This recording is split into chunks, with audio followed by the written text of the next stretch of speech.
Good. I new around here, so I wish we could be meeting under more normal circumstances. But good to see you, and we're all excited to see you back in the cage.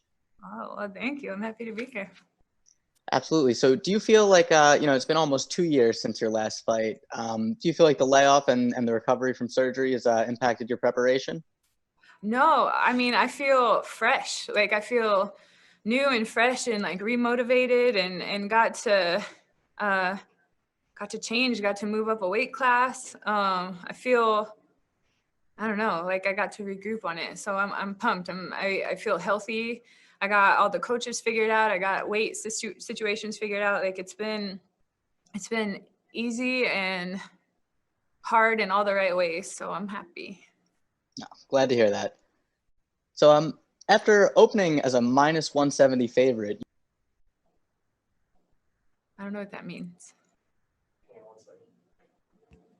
We lost you there, Harry. Oh, I'm sorry. Do you hear me? Yeah. So you opened as a slight betting favorite in Las Vegas, and you've been bet down to minus 900 currently, so a very big favorite. So is it something that you kind of weigh in, knowing that bettors in Vegas seem to be backing you? I don't care what any of that says. I don't care. Like, it means nothing to me because everyone is out here fighting their ass off. Anything can happen. Everyone trained hard. Everybody wants it. There's no math to be had in MMA.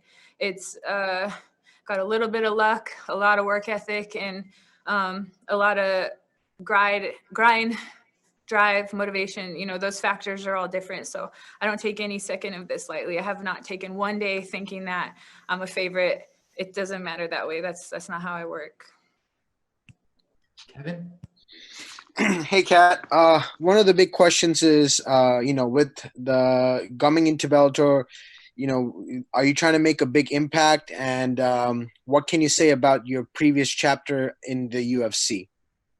Um, I I'm really excited to be here. I feel refreshed. I feel like it's a great new opportunity. Yeah, I'm coming here to bang. Like I'm ready to turn it all up and turn it all on and do what I need to do to be successful. Like this has been a crazy road in this entire sport, and here I am doing exactly what I'm doing right now, and I'm liking it. I like the view, and as far as stuff with the UFC, I mean it's a closed chapter, and I'm grateful for all the marketing that went into me. I'm grateful for all the opportunities to have fought for a title fight. I fought some of the best women in the world, have beaten some of the best women in the world. A lot of experiences there, a lot of growth and learning, and it prepares me for this next chapter in a way that I'm excited about too. So really, it's only good things.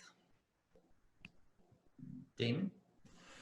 Hey, Kat. Obviously, this is kind of a weird situation. It's basically been a year, a little over a year since your time at the UFC came to an end, and then because of the pandemic, everything kind of got pushed back with your Bellator debut. But can you kind of give me a sense of do you feel like this is a bit of a fresh start for you in a way, considering everything you went through to get here, and now a new weight class again? Do you feel like this is a kind of a Kat Zingano 2.0?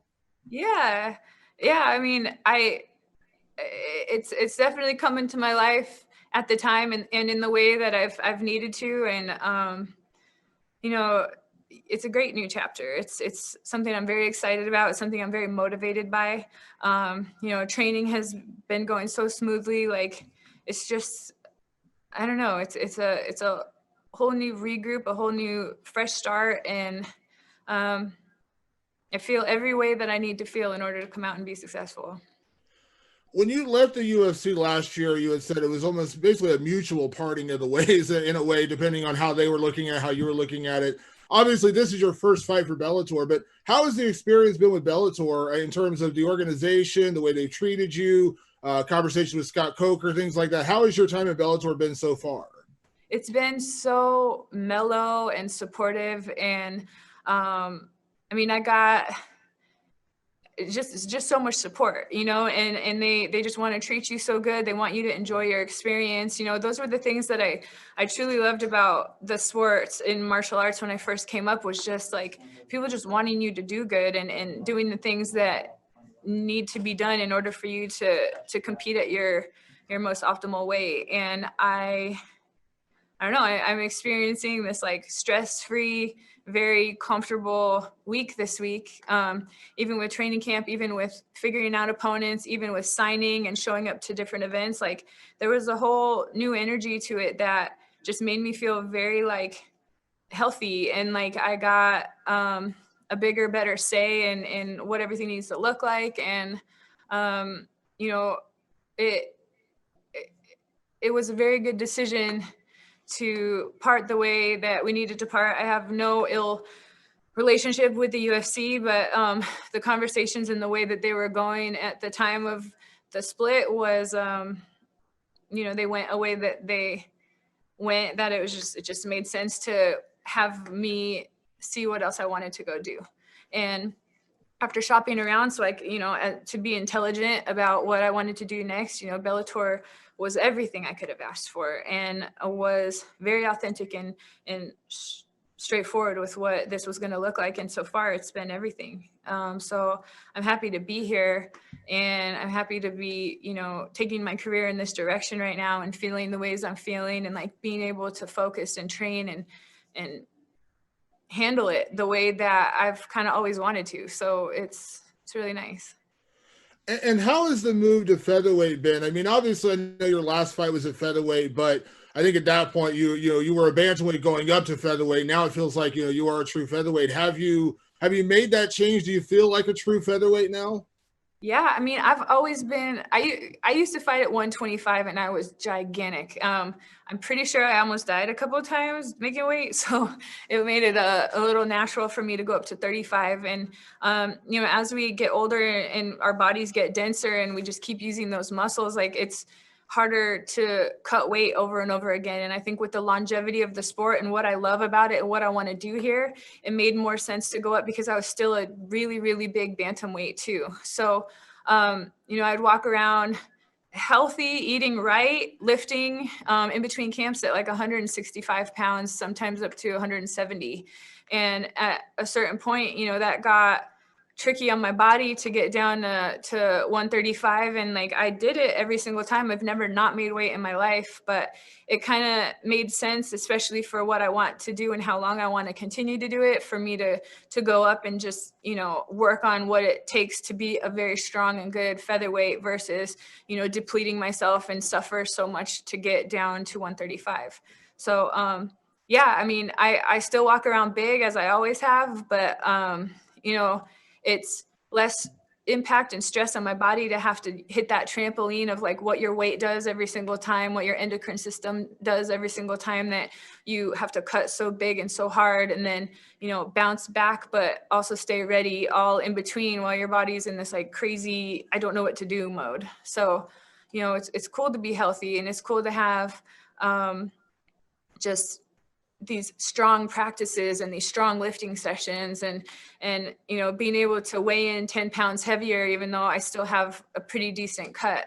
It is weird because, you know, I put on 10 pounds at a fight, which, you know, doesn't put me as shredded every single weigh-in. So that's kind of like a weird difference that I do notice. But where I make up for strength and where I make up for, you know, the discipline I can add to these practices and getting everything out the way I need to is so wonderful that it feels amazing. It feels so good to feel as healthy as I do, and being able to hit all my goals and have the hard days not as hard, and have the good days you're just a monster.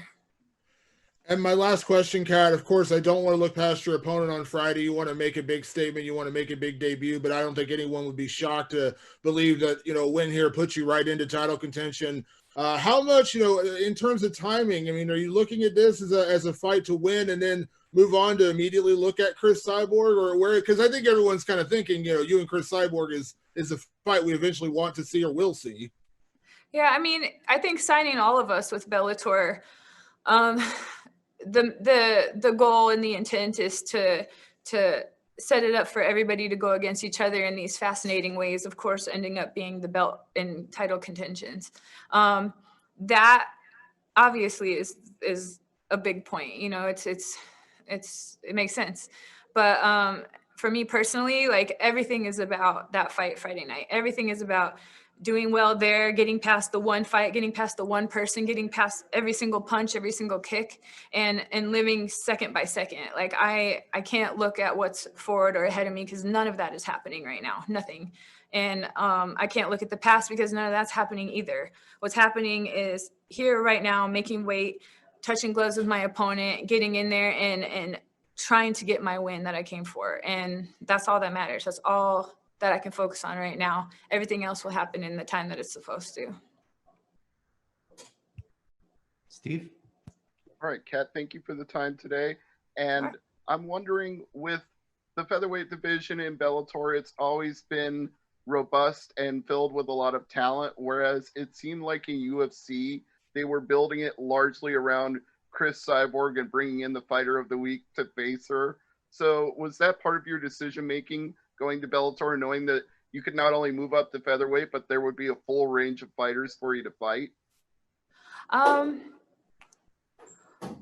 I'll be honest, with the UFC, I was expecting to probably have to bounce between featherweight and bantamweight. I didn't expect to fully be committed to just the featherweight. And I think that was in part because it was a rather shallow division and most of the people there did bounce between bantamweight and featherweight. So I kind of just expected that that was what I was going to do. I also had the goal of, you know, being champion in both. I wanted to fight everyone and see what I could do and, you know, do my best and get my best personal accomplishments out of it. So with leaving there and coming here and there being this deep division of 145, it's like a total different perspective. It's like, these are big girls and they have big girl strength and they have big girl size. And, you know, it's awesome that it's like real big girls versus bantamweights that are going up and, you know, basically just getting to eat whatever they want through a training camp, but they're still the same size person. Like I'm excited about this division. It's going to be strong women. It's going to be badass women. There's a lot of them. And, you know, the possibilities of who you fight and how and the different styles and the different matchups is awesome. There's a lot going on here and it's a very developed division. And I know they're doing even more to develop it. That's why they brought us in the way that they did. And it's cool. You know, it's epic and it's moving forward in a way that I think is great for MMA. And speaking of big, strong women in this division, the former champion Julia Budd is obviously working to get back to Chris Cyborg, but at the same time, she had a run of nearly a decade of dominance. So can you see either of you getting to Chris Cyborg without having to face each other? I mean, I don't know why we would want to not have to face each other. I mean, I've recognized Julia Budd as a fighter again since I was basically doing nothing with this sport. I was in jiu-jitsu and first recognized MMA and I was like, look at that girl's abs. Like she's a beast and she knows what she's doing in there. And, you know, she was strong and big and you know, she was right when I noticed her was right around the same era that I noticed Cyborg. So as a young fighter at the time, I'm looking at both of them as like, I want to eat that. I want to fight that. I want to be there. And, you know, so it's cool that it's not necessarily just a thought or a exciting, I guess, idea of mine, but now there's potential, you know, now it's a matter of time type of feeling. So, you know, I want to see how I do on everyone. I want to see how they feel, how they do too. So, yeah, we'll probably run into each other and who knows what her path looks like as far as fighting Chris next or anything like that. It's all still yet to be written. All right, we'll have time for one more question from Trevor Mende. Hey, Kat. One of the things that I've noticed is like you seem to have a new energy coming to Bellator. How is like the mental process? Like, you know, you in a mental mindset coming into Bellator. Like, do you feel refreshed? Do you feel like re-energized now? I do. I feel re-energized. I feel like a weird like rebirth almost. You know, where I'm getting treated in a way that I really appreciate. You know, my size, my style, my ability, what I've already done, my potential. Like I just feel like this is going to be a great chapter. I've done a lot to work on myself, you know, completely out of the box stuff, you know, completely standardized stuff as well. So, you know, I really feel I've checked all the boxes as far as being my best self, and like, I'm pumped about showing up and just like being, you know, and being taken care of in ways that let me focus on fighting, and being taken care of in ways that, you know, motivate me to make the best of this. And you know, the fact that I'm not depleted dropping to 135, and that I mean, I have this cut, but I don't have the 30-pound cut to make this happen. And just having a good practice every day, and even the practices that are hard because they have to be, are still something that gets added to the good and necessary things that need to happen in a training camp. So, but like, I can decipher between it being because of a calorie depletion or deficit to, you know, that was just a red flag day and it needs to be hard, you know? So I feel great on all levels of the changes that come into being in Bellator. And I'm really excited to see where everything gets to go from here. Yeah, definitely. And I think, do you have a goal, like when you're training and you're in the gym and you're grinding day in and day out, do you have a specific like mindset of what you want to accomplish in Bellator? Or is it just kind of like, you know, let's have fun here, you know, joining the promotion? I mean, MMA fighting is not all fun. It's, I don't ever go in and like, this is so fun. But I mean, there's a lot of fun parts about it, but the fun parts come after all the hard work. You know, so coming in to my practices every day, having the personal goals, but also knowing that my coaches have the goals for me set that they do, and me living up to those expectations and kind of getting the nod, like I did what I needed to do today. Everyone in the room agrees, and we're gonna set back up for tomorrow. So that, you know, includes the hard work, that includes the drill work, that includes the just rest days as well, you know, just making sure that everything that I need to do has been done. So while I'm walking into the cage the day that I fight, I can look back and say, I did everything I could for this moment. And that's really how every day works. All right. Thank you very much, Kat. Appreciate your time. Oh. We'll be joined next by